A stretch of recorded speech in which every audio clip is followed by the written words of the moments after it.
something that I've had to deal with constantly over the last 3 years as a bereaved parent of a child who's died suddenly and unexpectedly. People find it really shocking, and it's rare, and people don't know how to deal with it, and that's general people, but it's also professionals as well, because it doesn't happen very often. They don't know what to say and they don't know the right procedures, but just because it's rare doesn't mean that it doesn't happen. Frankie was born in January 2016. He was a perfect little baby. He met all his milestones as he was growing up. Walked when he should have, talked and things, and he was just such a joy to be around. If you asked anybody about Frankie, they would tell you about his smiles.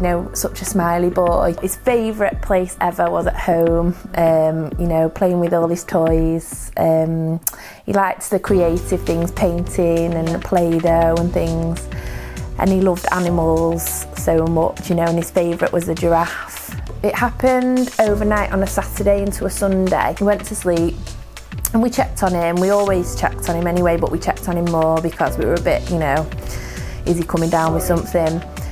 And then we went to bed, and at 3:30 in the morning on the Sunday morning, he came into our room. He woke me up and he said he needed a drink. And then he went back to sleep and I went back into bed, and then James's alarm went off at 7.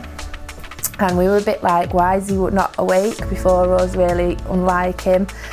And James went into Frankie's room first and shouted me, and he was face down in his bed and he's blue. They pronounced him dead at the hospital, but he did die in his room. He died at home, but they really, really tried. They really did try, yeah.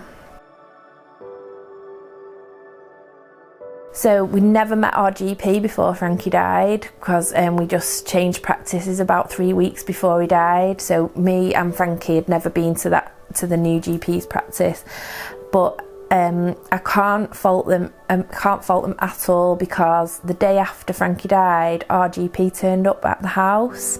So our new GP turned up at the house. So we'd never met her, and she came into the house and she sat with me and she passed on her sympathies.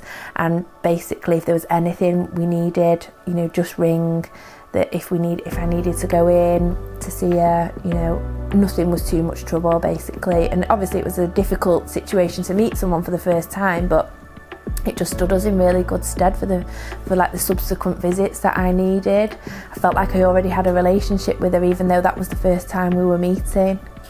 After Frankie died, on the day that Frankie died, the hospital sent me home with some diazepam tablets, and I really didn't want to take them. But it got to the point where, I needed to have one. And the things that really helped after Frankie died in terms of the GP was they liaised with my mum. I didn't have to speak to my GP directly, because you can't hoof yourself out of bed to go and see your GP for some diazepam tablets when you can't even function. So that was one way. The other way that's really stuck in my mind, and I'll tell everybody about this, is I would walk into the reception and I didn't even have to check in. So the lady on reception would recognise me and she'd give me the eye contact. I didn't have to go up to the desk and say my name. She saw me and she'd say sit down, and they'd get me in straight away. So there wasn't any waiting around in the waiting room, because as a bereaved parent, you feel like everybody's looking at you when you go outside.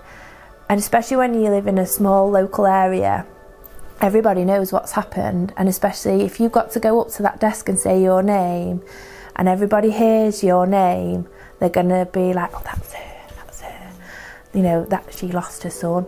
So the fact that that was taken away really helped. And they're really small things, and I feel like they probably could happen in any GP practice, but I'm lucky that it happened in ours.